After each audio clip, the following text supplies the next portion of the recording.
Well, I'm back at one of my favorite places in the nearby area, the Angeles National Forest. Just feels so good to get out here and do some really hardcore nature bathing. Hey everybody, it's your old pal Robert from Thrillrags.com. How you doing? So this episode is going to be a little bit more of Marvel Cave, that incredible natural wonder at Silver Dollar City. And the reason Silver Dollar City became a theme park, ended up shooting more video than I recalled. And of course, it's on my iPhone. It's not great, but it does give you a little taste of what that incredible experience was all about. Just remarkable. And if you don't know the history of Marvel Cave, I urge you to look it up. It's really fascinating. I think it is the third oldest tourist attraction in the Ozarks and became the reason we have Silver Dollar City, the theme park today. It's super cool. But also out here to finally introduce something I've been wanting to share with you for a while, and that's Thrillrags.com. Philadelphia Monument. That's exactly right. This is our Liberty Bell. Some people say it looks like Darth Vader's helmet.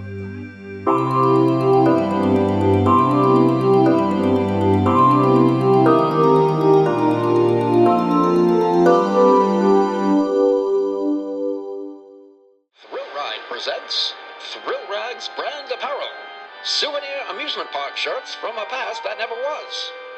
What if amusement parks of the first half of the 20th century had the technology and the inclination to make souvenir dark ride t-shirts the way we do in our miraculous world of tomorrow? So Thrillrags are a line of t-shirts, souvenir amusement park t-shirts from a past that never was. This is something I've been working on for quite a bit. Long story about the inspiration behind them, but they are a series of vintage dark ride and amusement park t-shirts. Now, these are all completely made up. Sadly, these are dark rides I'd love to ride someday, but that never existed. Same with the parks. But imagine the kind of dark rides, the old classic clankety-clank pretzel machines, from the early teens and the Coney Island days, all the way through the 50s and 60s. And thinking about a cool dark ride and what a park might have done to create two souvenir t-shirts based on, the graphic trends of the era, be it midnight spook show posters or vintage 30s and 40s noir film titles and horror movie titles, and all that kind of thing. So the one I'm wearing right now, Dr. Hackenslash's Asylum of Terror. Yeah, that's based on those midnight spook show posters and advertisements, which I completely love. I mean, they're just so great. But there's a whole bunch, and some of them are inspired from the, earliest dark rides at Coney Island in the 1910s and 20s, and, a little bit later. They all start at $19.25 a shirt. And, of course, every purchase goes to help supporting the channel. So please check them out at Thrillrags.com. And this one here is another personal favorite, Ghastly Manor. Kind of a early 30s, perhaps, dark ride, but very much inspired by, those noir film titles. And right at the bottom, a nice little shout out to pretzel dark rides. Like to imagine this would have been a pretzel double-decker. And, of course, this shirt pays homage to all the Luna Parks that sprung up across America in the first half of the latter century. Gosh, I wish we still had some of them.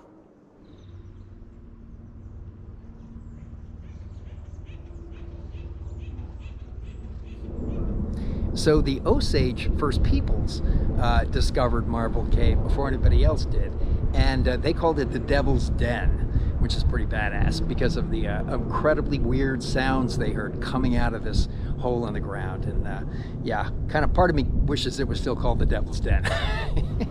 So apparently Spanish explorers discovered the cave in 1541, but the first official expedition into the cave was in 1869, led by a man named Henry T. Blow. And of course it was originally called Marble Cave because everybody thought they saw marble in the cave, and that's what they were going to mine. Well, it turned out it was limestone, so that didn't work out too well. On the other hand, there was a ton of bat guano. Caves are home to a ton of animals, including bats. And they were able to sell that stuff for about $700 a pound. So not quite maybe what marble would have brought them, but not bad either. So the cave changed hands again and was now owned by a fellow named William Henry Lynch, who in 1984 opened the cave for sightseeing tours. So that was the beginning of its reign as a tourist attraction, which continues to this day. And finally in 1927, it was properly renamed Marble Cave, no longer Marble Cave, because marble really didn't make much sense anymore. So the caves changed hands again in 1950, and that's when Hugo Hirschend, a vacuum cleaner salesman of all things, he got a 99-year lease for the cave, and that's when they started really turning it into a much easier cave to navigate for tourists, adding concrete stairways and walkways. And then in 1957 added this narrow gauge funicular to take you up and out at the end of the cave tour. Makes it a lot easier instead of hiking, but they did warn us as we were getting ready to go in, it doesn't always run, so you have to be prepared for a lot of stairs. But in our case, we got lucky, it was indeed running. And the amazing thing about that funicular was that it was designed with a curve in it. As you get up and out of the cave, you go around a wide turn to the final stop. And the Army Corps of Engineers says that's not going to work. You can't do that. But they went ahead and did it anyway, and it's been running fine as is ever since. And after this funicular was installed, that's when they built this kind of recreation of the mining village at the top of the caves. And that was the first step towards the whole property becoming the amazing Silver Dollar City theme park we know and love today. So the cave has a bunch of really amazing features, and the first room we go into is the cathedral room. That's the biggest space inside, and it's pretty impressive. It gets to be about 204 feet high, and during the course of its history, they've flown hot air balloons in there. I think the first time was 1, then 3, and then I think as recently as the 1980s, they flew 5 hot air balloons inside the space. So it gives you a sense of how literally cavernous it is. And the other spaces include the Mammoth Room, the Dungeon, the Lakes Passage, the Spring Room, the Egyptian Room, and a really cool place called the Gulf of Doom, this kind of pit that for a while was thought to be bottomless, which is awesome. The Cloud Room, and then Tall's Man Headache, Fat Man's Misery. That's a very narrow, low passage, and for those of you a little claustrophobic, yeah, you might want to think twice. And of course the Waterfall Room is absolutely stunning. And then there's a place called the Mystic River Passage, this small water-filled passageway. And there are ways to get through these very narrow enclosures, but they've not found the end of some of these passageways, which is pretty awesome. And that ties into the mythology of the Mystic River Falls river raft ride that they added just a couple of years ago, which is also one of the most incredible raft rides ever. Super, super cool. So although they're no longer mining guano, there still are a lot of bats in the caves. And the property has been recognized for preserving some of these endangered species. And some of the bat populations include eastern pipistrelle bats, I'm sure I'm mispronouncing that, the little brown bat, the big brown bat, and the gray bat. And then apparently there's a fair number of salamanders that are cave salamanders and grotto salamanders. I'm not quite sure what the difference between those two are, but yeah. So there's all kinds of life down there. What do you mean this would be kind of cool? We're going to be in that, Stevie. That should be fun. I think it's just at the beginning. You have 10 minutes.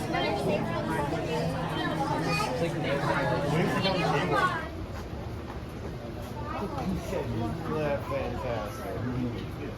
Super. Super. You'll make it fun.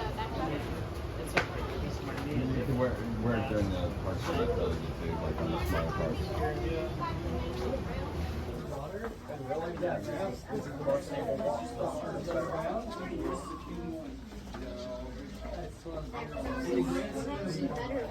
The temperature is dropping. Yeah, I like it. It's good.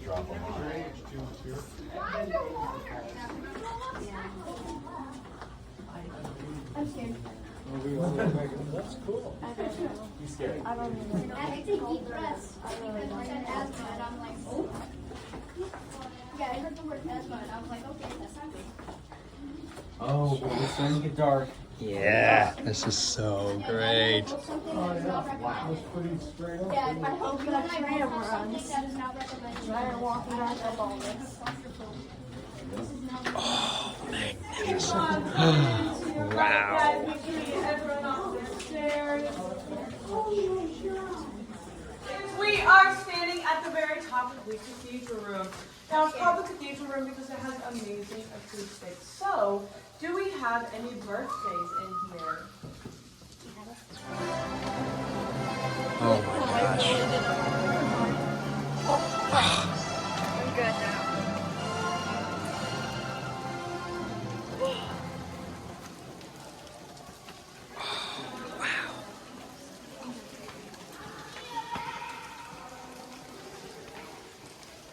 Awesome. Look at that crowning thing. Oh, I gotta get that. Sick. Get my camera turned on, camera turned on.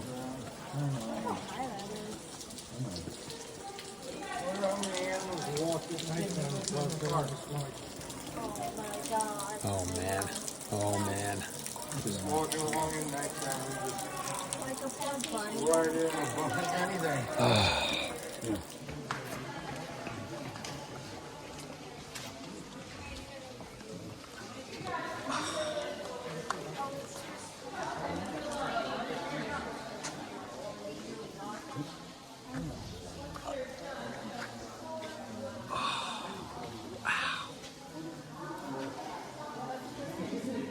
So we are standing at the very bottom of the cathedral room.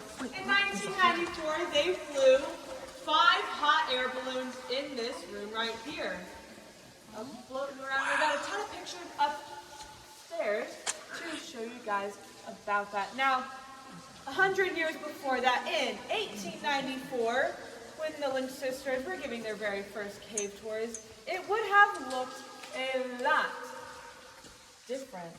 That it dropped down, sort of growing up as a stalagmite. Because of its shape, its hollowness, and its crack right here, we named it after a famous Philadelphia monument. That's exactly right. This is our Liberty Bell. Some people say it looks like Darth Vader's helmet, but I think it looks more like Jabba the Hutt. Yeah, true. Now, this right over here was a stalactite and a stalagmite. They grew up to form I don't know what they turned into together. is a column. Column. Column. That's what we call them. I knew that word. Now, in some places, they don't call them columns. They call them pillars. But here in the Ozarks, we don't call them pillars because that's what you lay your heads on. This is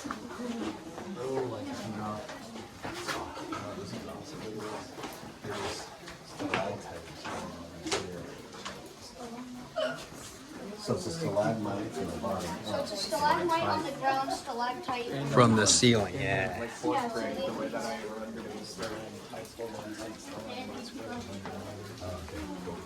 you better probably duck, Dad. Hit my head on anything? Oh, this is fine. Yeah, this is easy. This is Indiana Jones cue. Totally, right? Just need a couple of heads on spikes. Keep on filling in. I don't fight too much. Look at the graphic. Awesome. Are you our last one? Yes. Perfect. What's your name? Yeah. Megan? Yeah. Alrighty. Do you agree to be the caboose for the rest of the tour? Extra large. An explorer named Henry T. Blow came all the way down here looking for lead. He would have had to guide himself by candlelight, kind of like this. Out of here!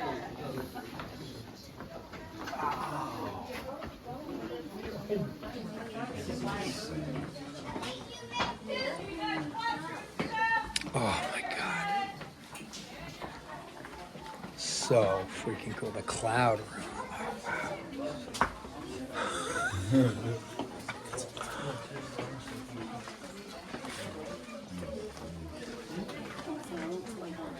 Oh, magnificent. Right? Oh, so insane. Are you challenging to get this?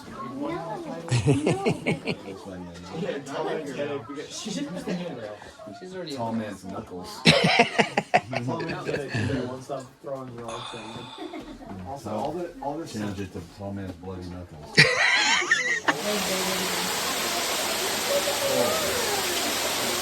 Oh yeah, here we go. Yeah, I'm holding tight. Oh.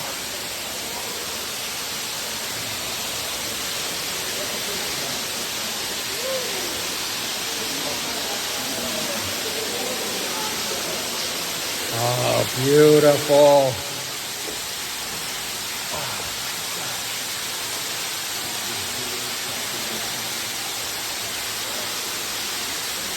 Oh, wow. Oh, that's so insane.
All right, best thing ever, right?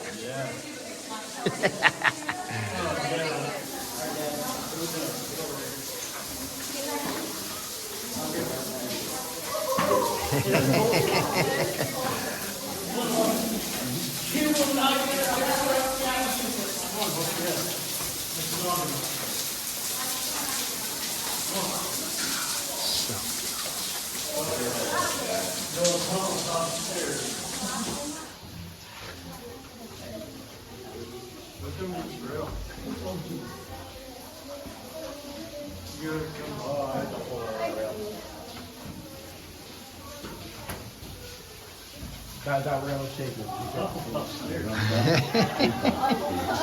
Wow. Oh, yeah.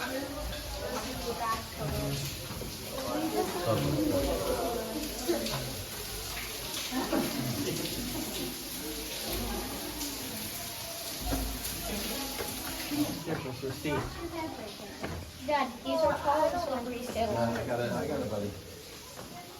Appreciate it.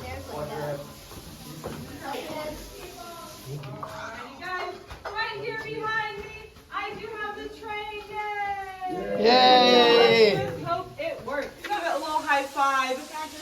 Yes. We know that you can touch it because it is just colored.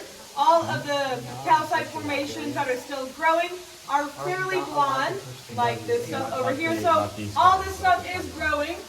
You can kind of see. Pretty transparent. Flashlights, it's okay to touch it, but That's neat. it's pretty cool. Right here is a lot more dim, but feel free to just give right there a nice little high five. Love it. Wow. Oh, man.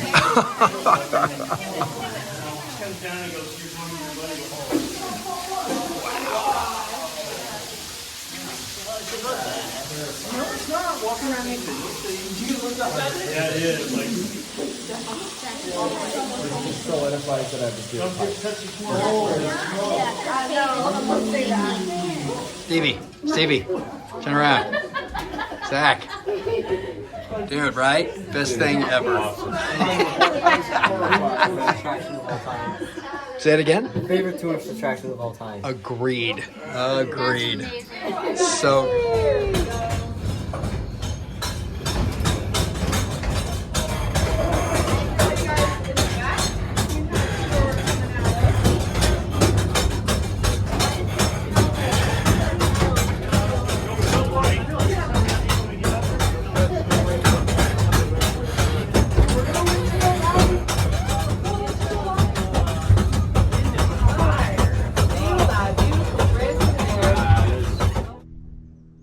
right.